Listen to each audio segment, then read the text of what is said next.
Good morning, everyone, and welcome to CSL Leesburg.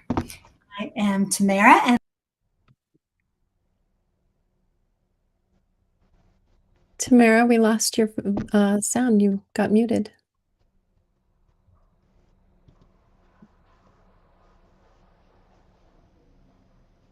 You're back. all right, let's try this one more time. Hello and welcome, everyone. My name is Tamara, and the theme for 2026 is Open at the Top. Our theme for August is The Fear and the Furious. And the title of our talk today is Fierce Clarity, When Fear Becomes a Compass. And it will be given by our wonderful guest speaker, Reverend Melinda Jacobs. We're so happy that you took some time out of your day to join us. If you have any prayer concerns or celebrations that you would like Reverend Melinda to include later in our service, please drop them in the chat and she will be sure to include them when we get to the prayer portion of our service. We call it spiritual mind treatment. It is a form of affirmative prayer. So if you're new to us, this might sound just a little bit different, but sit back and enjoy. And while I'm saying that, let me cue our opening video. So you made it here. Sit back and enjoy our opening and welcome video.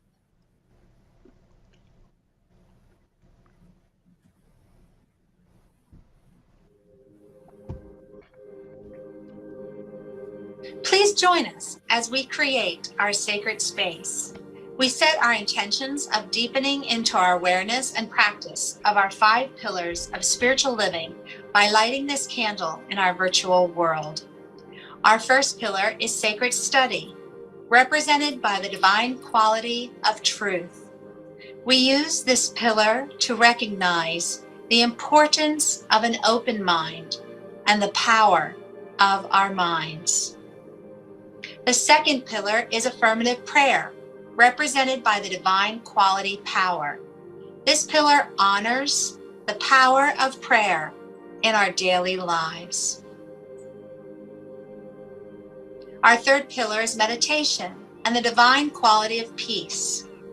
This pillar reminds us of the importance of meditation and the peace we feel when we quiet our minds. The fourth pillar is circulation and the divine quality of life. We know that the great law of circulation works in our lives. As we give, so shall we receive. And the fifth pillar is sacred service and the divine quality of love. This pillar affirms our call to be a service to our world as we see through the eyes of love. Let us close our eyes as we bless this sacred space and our time together. As we weave each of these pillars of spiritual living into our service today, may they deepen our own spiritual practices of study, prayer, meditation, circulation, and service, expanding our minds and our hearts to the 5 divine qualities of truth, power, peace, life, and love. We also bless everyone who made our service possible today and everyone in attendance. May the energy of love that is generated here bless everyone abundantly, and so it is.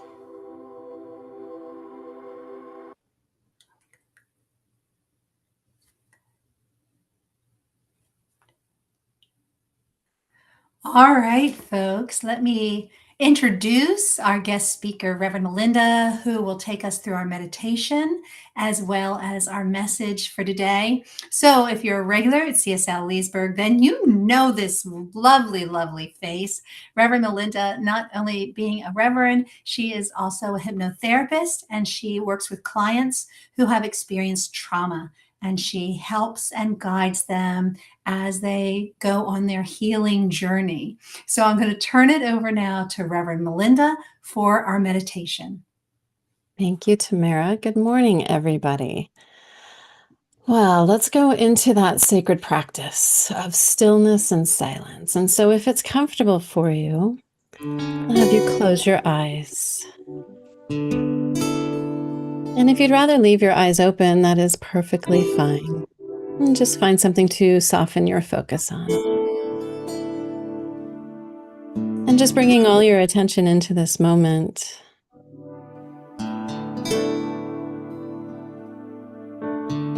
Letting go of everything that's occurred up until this now moment.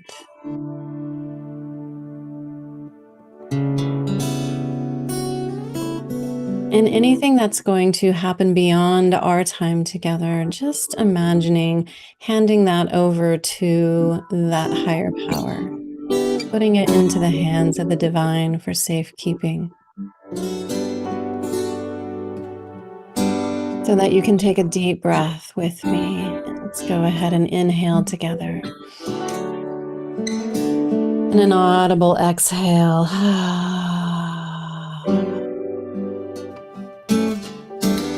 One more nice deep breath in with me. Inhale. Audible exhale.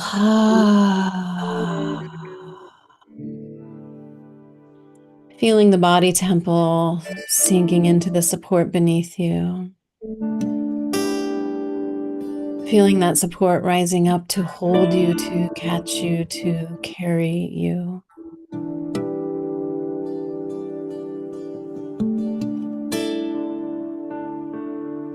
And maybe just moving your body temple just around a little bit, wiggling the spine, wiggling your fingers and toes. Letting some of that tension just naturally melt away as you bring your attention back to the breath.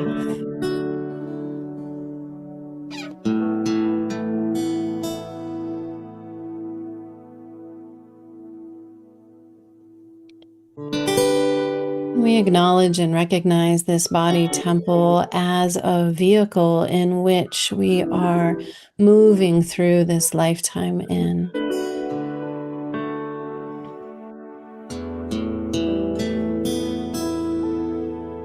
Recognizing all the physical components of this body temple hold the same exact makeup as the stars in the universe. Truly, truly, we are made of stardust.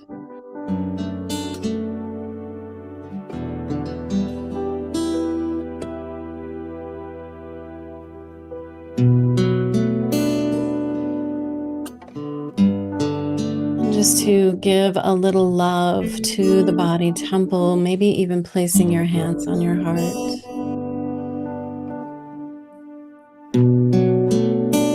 Just giving gratitude, even if the body temple has been uncomfortable for you to be present in.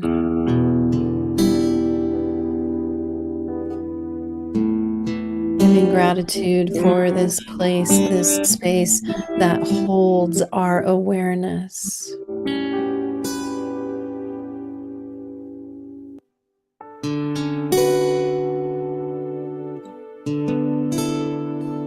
And as Ernest Holmes says, at the back of all things is the presence of the divine, of the sacred, of the holy. So feeling in the back of yourself, behind yourself, all around, in through every atom of your being is that presence.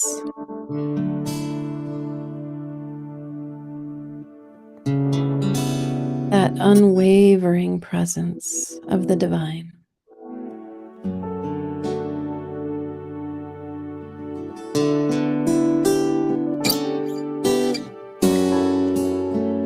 Remembering and acknowledging that we are an extension of it, like a wave coming out of the ocean. The wave never, ever is separate from whence it came.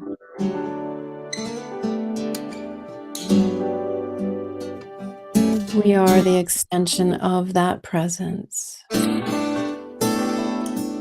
occupying this beautiful body temple, this beautiful vehicle in which we move through our lives.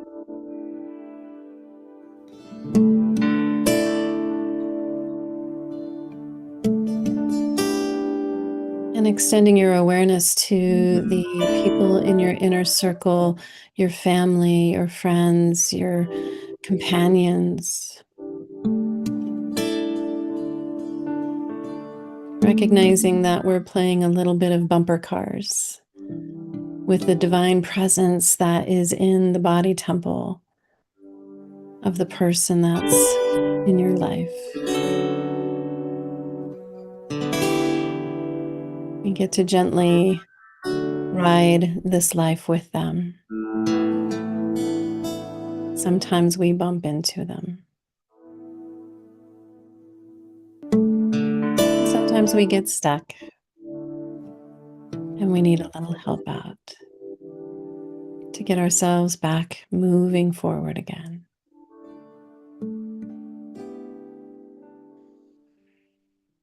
And just taking another deep breath in. With gratitude and appreciation for this beautiful body temple, this beautiful vehicle, you can bring yourself back into the room, opening your eyes. Welcome back.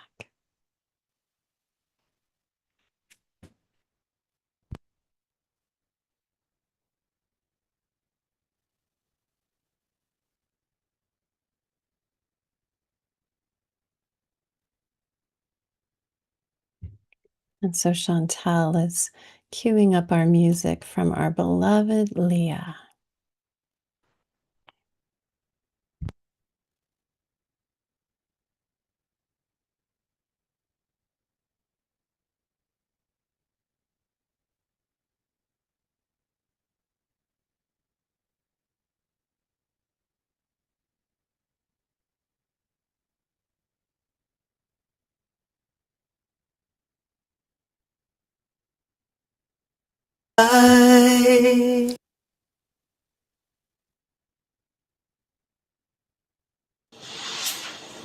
We are gonna keep moving though our limbs grow tired. We are gonna keep striving toward the light. We are gonna keep choosing to be true to life. We will fall and we will rise. We will fall and we will rise. We are gonna keep on moving, keep moving through our limbs grow tired. We are gonna keep on striving, keep on striving for the light. We are gonna keep on choosing, keep on to be true to life. We will fall,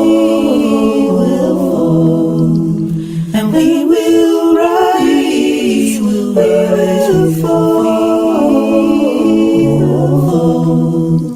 and we will rise.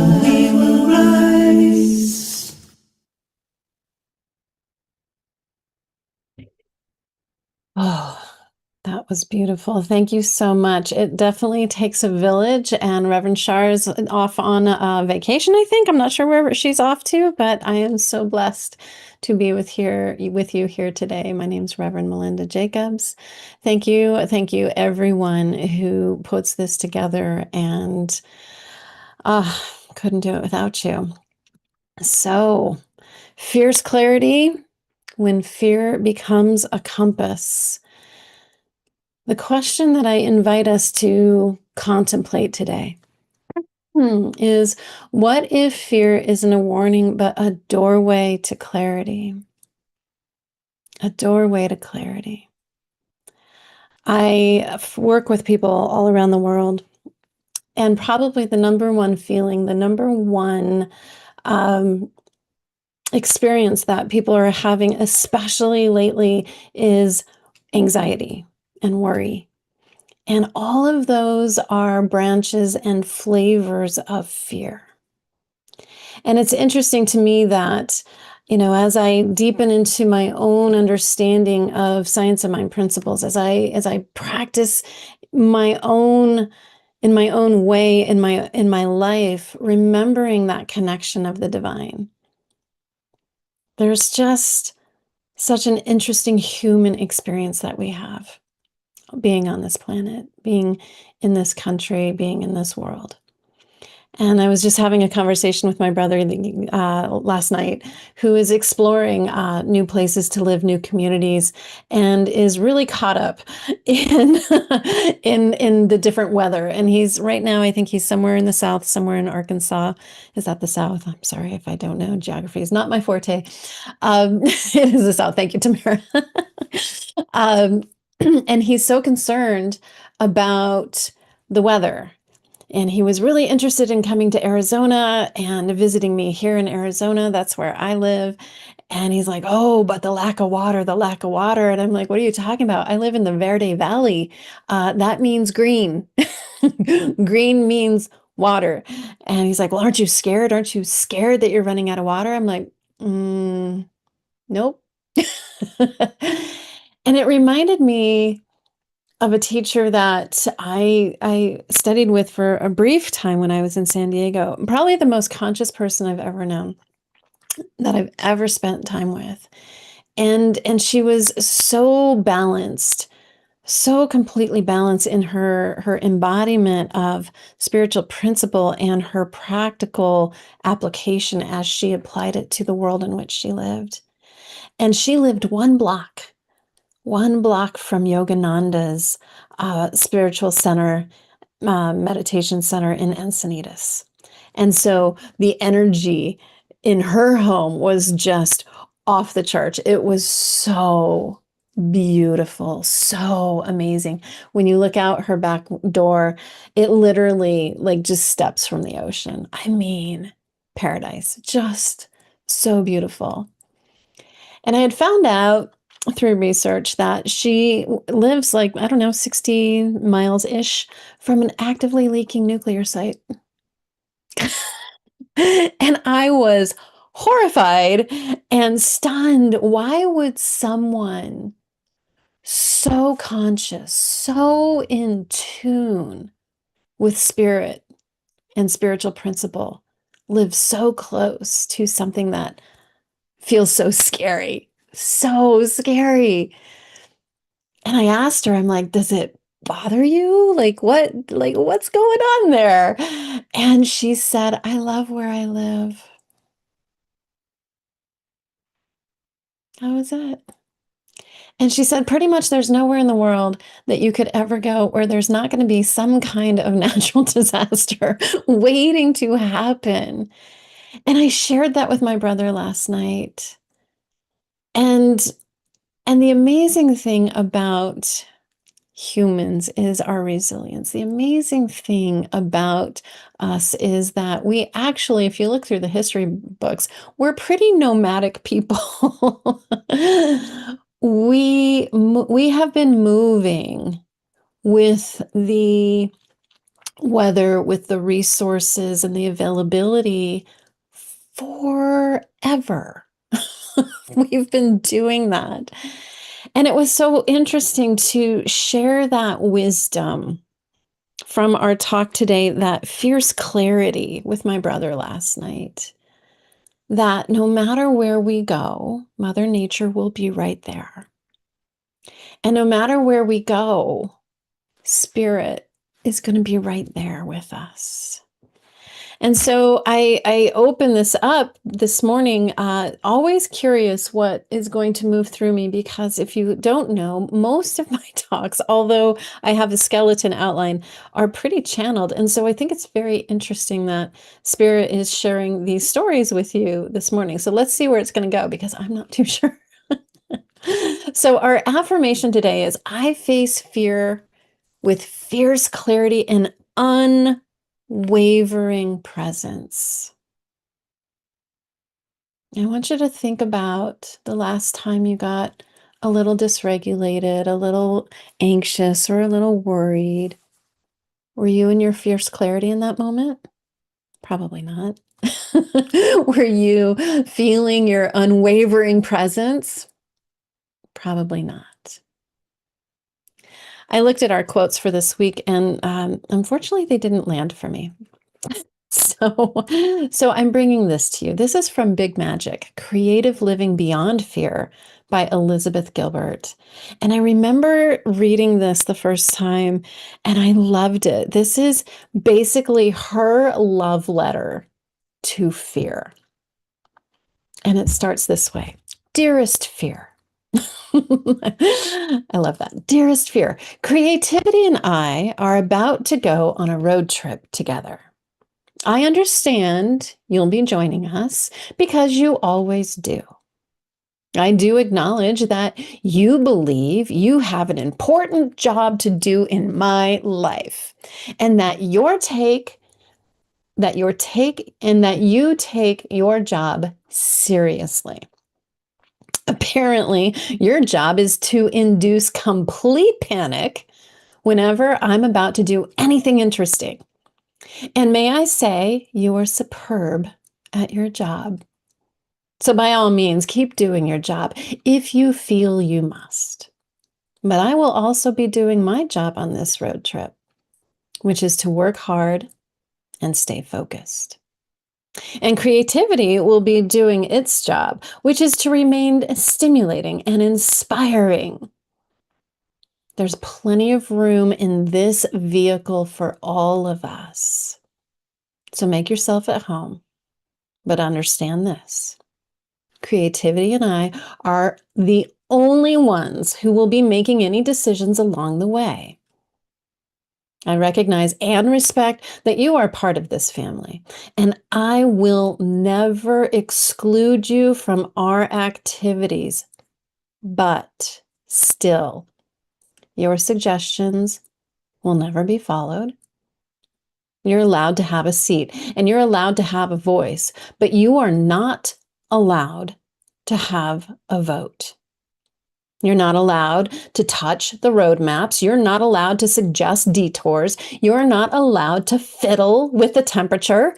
Dude, you're not even allowed to touch the radio. But above all else, my dear old familiar friend, you are absolutely forbidden to drive. To me, that's the relationship I want to have with fear. Did you feel it?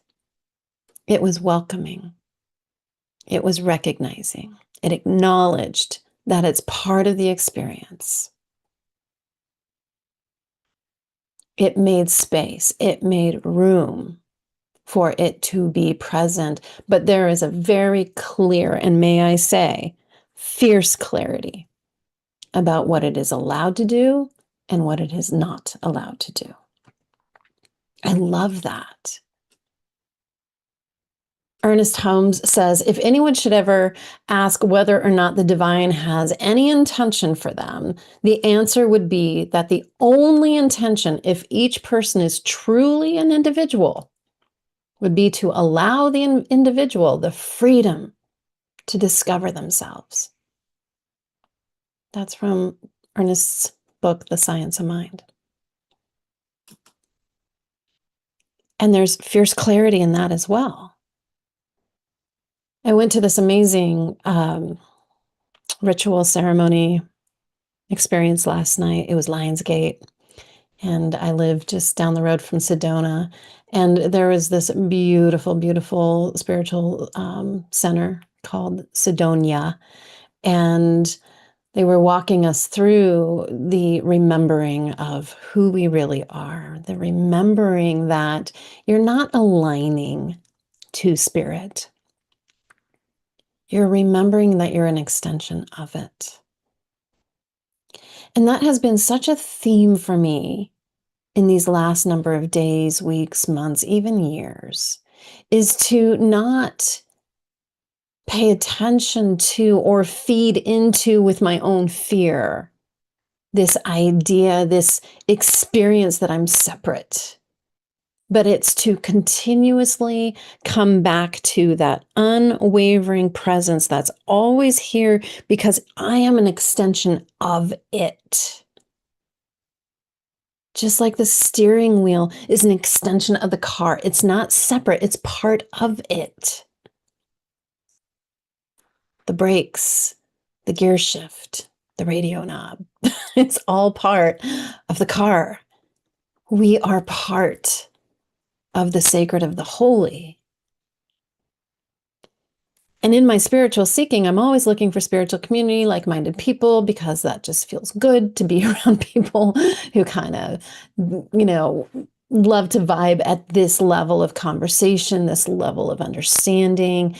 And the Course in Miracles has always been something that I really feel gravitated to. I feel really deeply every time I'm in the presence of it. It just feels so deeply, profoundly truthful to me, just as Ernest Holmes' writings have. It's just, there's this deep resonance, this deep remembering. And I bump into this one particular idea. The Course in Miracles teaches that love and fear are total opposites and completely mutually exclusive because they cannot coexist in the same space or time. And that's where my brain just goes glitch. Because I think about what Elizabeth was talking about in her love letter to fear. It's in the car with her. It's an acknowledged presence of her. And is that something that's in the extension of God? No, it's not. It is not that extension of, because in the presence of God, there is none of that. But it certainly is part of my human experience. And to deny that fear, to not give it space, to not allow it to be in the seat next to me, somehow feels a little spiritually bypassy to me. And that's just where I'm at in my journey. And maybe you've transcended this already and you're like, no, Melinda, I get it. Like, I am so about it. Yeah, I'm either love or I'm not. I'm either with it, with God, or I'm not. And so teach me, like, show me how to get there. I'm just not there yet. But these analogies that offer us a deeper understanding where we can relax, I think, are useful. And so this idea that we're going to acknowledge fear as that companion that comes with for the journey, that's a working model that I can relate to. Because over time, there's less of me in the fear seat. So when fear is driving, when the anxiety's up, the worry's up, you can't stop doom scrolling, when the headlines just seem to scream destruction and disaster, kind of like my brother, oh my God, there's no water in Arizona. That's when fear's driving. It's in the driver's seat. That's when I become the fear. Or when someone else has embodied the fear and I'm allowing them to drive my car and I'm not thinking for myself.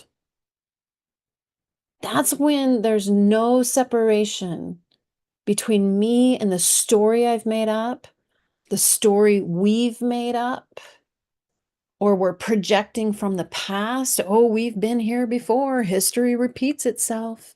And so here we are projecting our past into our future again, forgetting that as an extension of this powerful creative force, source itself, we forgot.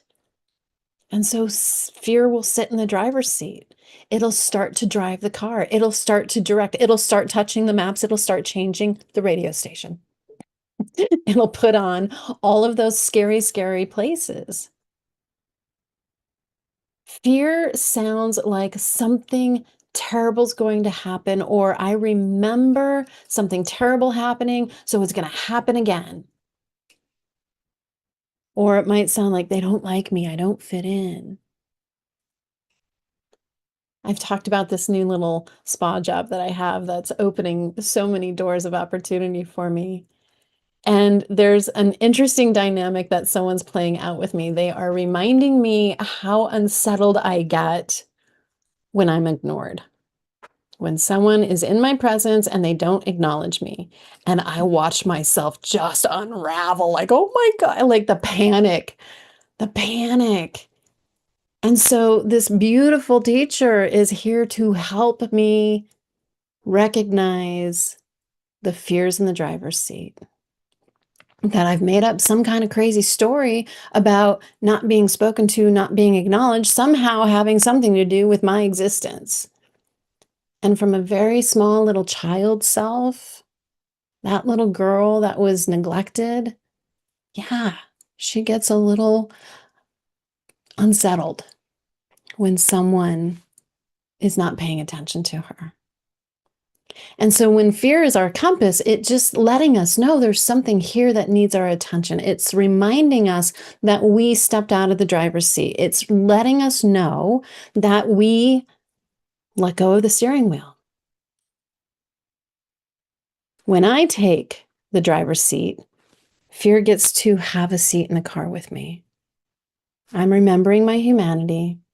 Part of being human is having this interesting full spectrum of feelings and emotions.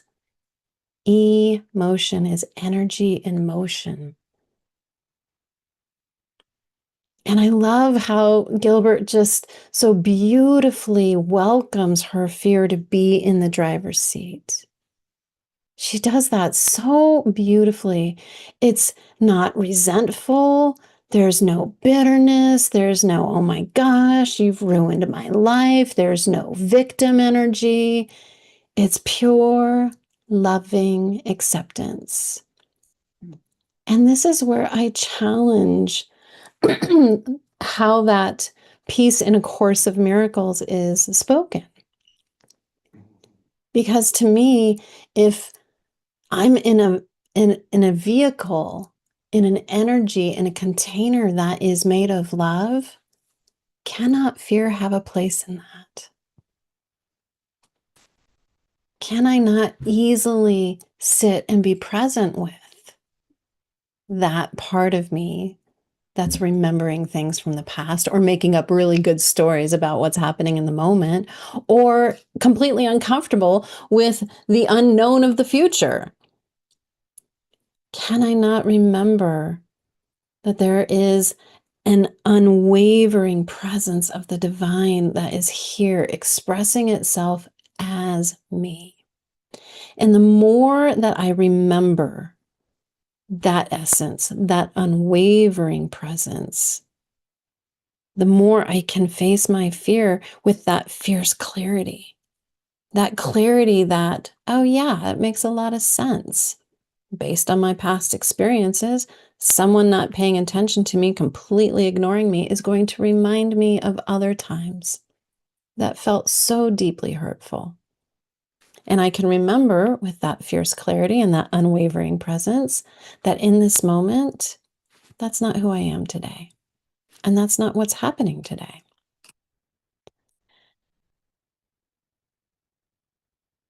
I've been practicing working with these 4 different questions as a way of getting my hands back on the steering wheel, getting myself back into the driver's seat. When I recognize that I've allowed fear to step in and start picking the route, making decisions, and turning the radio station. First question is, what are the facts? What do I actually know to be true? And the interesting thing is sometimes we think our feelings are facts. He's ignoring me is not a fact. That is a feeling. I don't know what he's up to over there. What I do know is his attention is elsewhere. But I can't actually know for sure that he's ignoring me? What are the facts? And when we can just get back to just the facts, all of a sudden the fuel that's been flaming the fire and feeding it begins to die down. The fear begins to immediately calm down.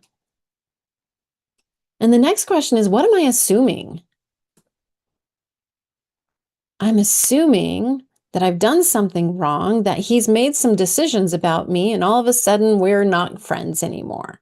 Well, that's a good story, Melinda. Well done. Well done. I love the scary campfire stories that we tell ourselves because they're really elaborate and they're very sneaky sometimes. So what am I assuming? What am I predicting? What am I mind reading? What am I catastrophizing?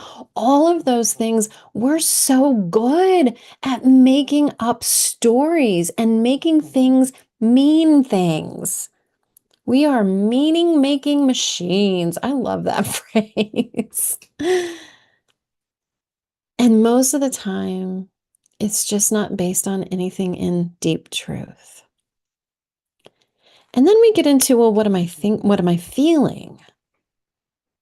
And this one's tricky too, because oftentimes our feelings are actually our assumptions. I'm feeling ignored. Well, that's an assumption. I'm assuming that he's ignoring me. That's not true. I'm feeling scared. There's the fear. Fear just showed up. When we really boil it down to the simplicity of the feelings, I love the basic four. I've given these to you before. Mad, sad, hurt, scared. Scared is where the fear lives. So just getting down to that feeling. And then the final question is, what do I need? What do I need in this moment?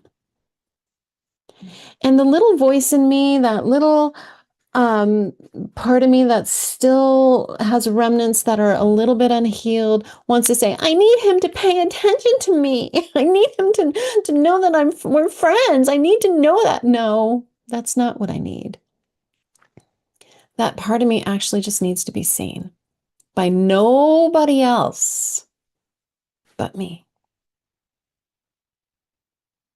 And so these four questions have really calmed the fear down for me. It's put me back in the driver's seat. It's helped me remember what's the deeper truth here. And it's helped me realign and remember the connection of the unwavering presence of really who and what is at the back of it all. Clarity does not require fear to leave the car. It just requires the fear to stop driving. And my last point is, well, who am I really? And this is where I really kind of got much more expanded. It's like, well, if I'm the wave coming out of the ocean, if the car itself is the unwavering presence and I'm the extension of it, then all of a sudden I'm just remembering that Source is the vehicle. And Source is having this grand journey down this amazing road called Melinda's life. And it's all unfolding perfectly. To come back to that again and again and again and again, probably 20, 30, 100 times a day, based on what I'm looking at and what I'm scrolling through, to remember we're the extension of. What if I am the car? What if I am the road? What if I am this vast field of awareness in which the driver, the passenger, the fear, the road, the entire journey are appearing? What if I'm all of it? Science of Mind says I am an individualized expression of the one life. Suddenly, fear isn't something outside the divine that has to be defeated. Fear is what is arising within the wholeness that I already am. To just remind me yet again, God's in charge here. The sacred, the holy, love itself is what this journey is made of. And that's who I choose to put in the driver's seat. So let's just go into prayer, beloveds.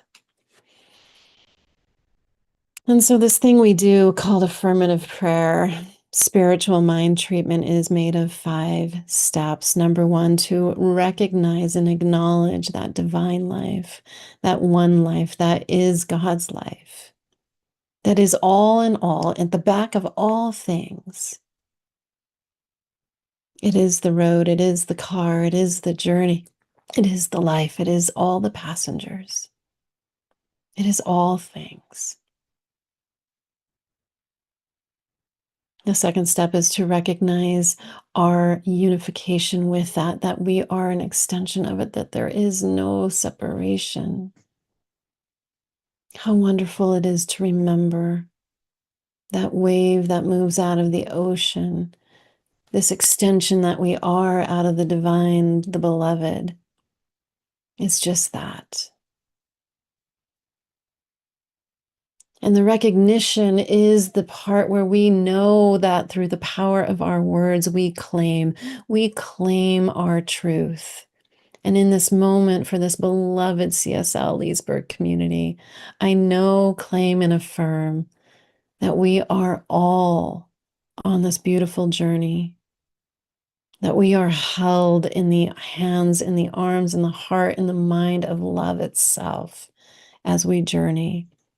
That we are offered sacred opportunities again and again and again, individually and collectively, to remember this deep truth.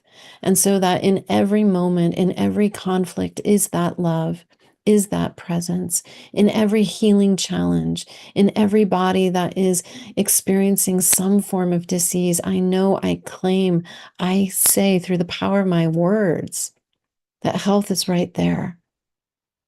That spontaneous, miraculous healing is right here, happening right now, in our bodies, in our hearts, in our minds.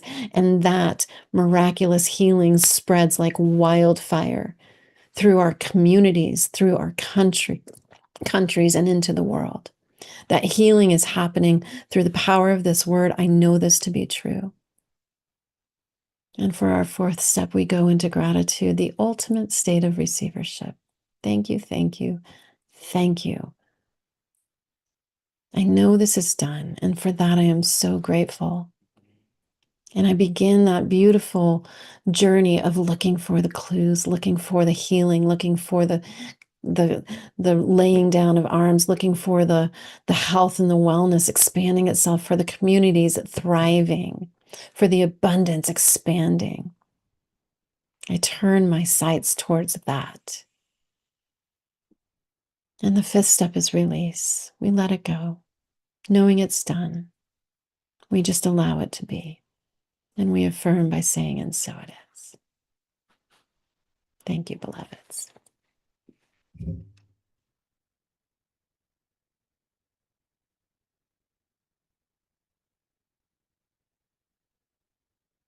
Greater, greater, may my love be greater, greater, greater, may my love be greater, may my love be greater than my fear.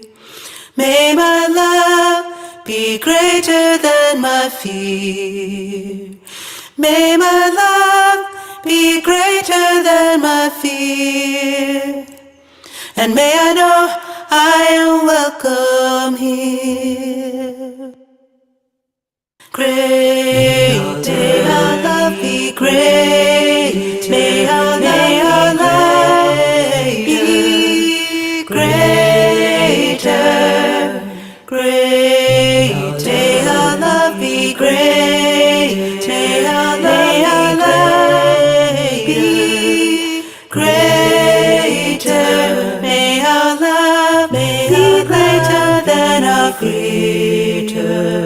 May our love be greater than our fear. May our love be greater than our fear. And may we know we are welcome here. Great, may our love be great. May our love be great. Greater, great. May our love be great. May our love be great. Greater, may our love be greater.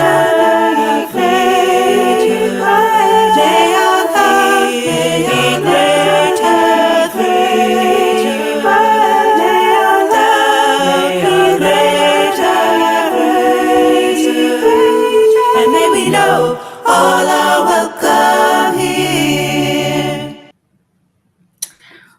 Wow. So often, yeah, I'm seeing you, Reverend Melinda. So often after Leah sings, how do you talk? How do you find words after something that is so strong and so powerful? Oh, may those words just resonate with you today. Let that be the battery, the battery charge that you need to get you through this week ahead. Oh, and we thank you so much, Reverend Melinda, because as always, I can't wait to share with you what I jotted in my notebook, what really resonated with me. So before we get to that, we have to acknowledge our donations.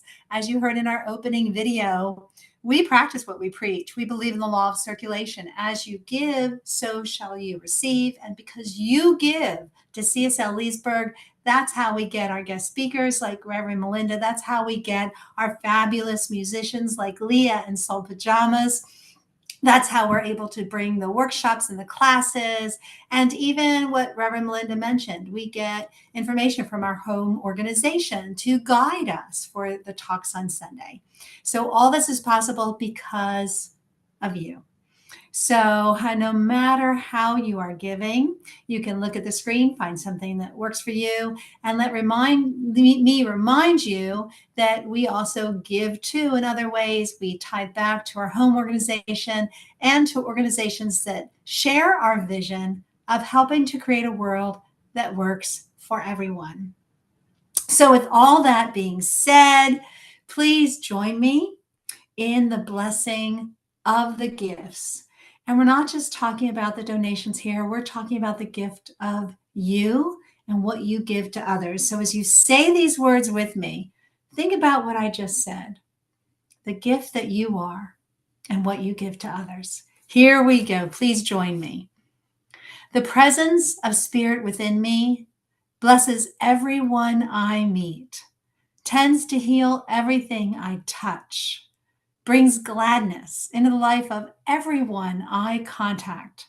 Therefore, I am a blessing to myself, to humankind, and to the day in which I live. And so it is. All right. So the wonders of technology, when it's good, it's good. When it's a little bit off, it presents a bit of a challenge. I was not able to hear Leah's first song for whatever is happening on my end, but I could hear that last sound, that last song. Also, I'm kind of flying blind here. We have announcements. If there's any announcements that are coming up on the screen, Reverend Melinda, I'm turning it over to you. There are no announcements. We're just going to move into our final statements as we close our service. Well, that I know by heart. So please join me. And you know what I'm going to say next? Unmute. I want to hear your voices. So here we go. Repeat after me. I am love. I am love. love. Yay! Thank you, Susan, for that extra exclamation point on the end. Now, think of someone who needs this message, someone who's in the room with you, a furry companion, a friend, a family member, a loved one, or because we are all so connected. Look at Reverend Melinda getting her little precious. Because we are connected, you can send this message out to anyone who you think needs it. Let's go with you are loved. Here we go. Ready? You are You loved. are Are loved. loved. Now the last one that we call love sprinkles, because it truly is all love. Love wins. Here we go. You ready? It's All love, love, All love. love. All right, folks, you heard me say my notebook is filled. I cannot wait to share. This is something that we call Pearls. It's our virtual coffee hour where we hang out with each other. If something really resonated with you during the message, the meditation, or the music, if you have a question about something, what was that book title again? Or who was that author? Or what was that quote? Or you want to question something that Melinda said, I was a little confused. Could you clarify what that is? Please let us know. Hang out with us as if you can. Stay with us for a little while. But if you can't, please know that we're going to send you off with our love and our blessings as we wrap things up. So with that, I'm going to say it is a wrap for this day, August 9th, for our service. And if you can, please stay. And if not, just know that we love you. It's all love.